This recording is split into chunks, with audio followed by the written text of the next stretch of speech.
حضرت شرید رضی اللہ عنہ سے روایت ہے کہ میں نے رسول اللہ صلی اللہ علیہ وآلہ وسلم کو فرماتے سنا، جس شخص نے ایک چڑیا کو بھی بے فائدہ قتل کیا، قیامت کے دن چڑیا اس شخص کے خلاف آواز بلند اللہ تعالیٰ سے فریاد کرتے ہوئے کہے گی، اے میرے پروردگار، فلاں شخص نے مجھے بے فائدہ قتل کیا، کسی فائدے کے لیے ذبح نہیں کیا۔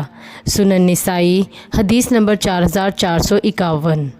حضرت عبداللہ بن عمرو رضی اللہ عنہ سے مرفوعاً روایت ہے کہ آپ صلی اللہ علیہ وآلہ وسلم نے فرمایا، جس شخص نے چڑیا یا اس سے بڑے کسی جانور کو ناحق قتل کیا، اللہ تعالیٰ قیامت کے دن اس سے اس کے متعلق پوچھے گا۔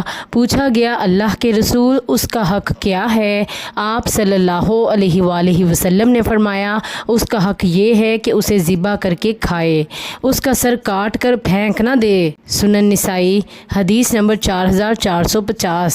حضرت ابن عباس رضی اللہ عنہ سے روایت ہے کہ رسول اللہ صلی اللہ علیہ وآلہ وسلم نے فرمایا، ایسی چیز جس میں روح ہو اسے نشانہ نہ بناؤ۔ سنن نسائی حدیث نمبر 4448۔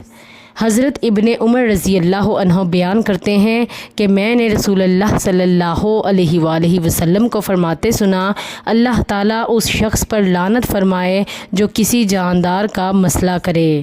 سنن نسائی حدیث نمبر 4447۔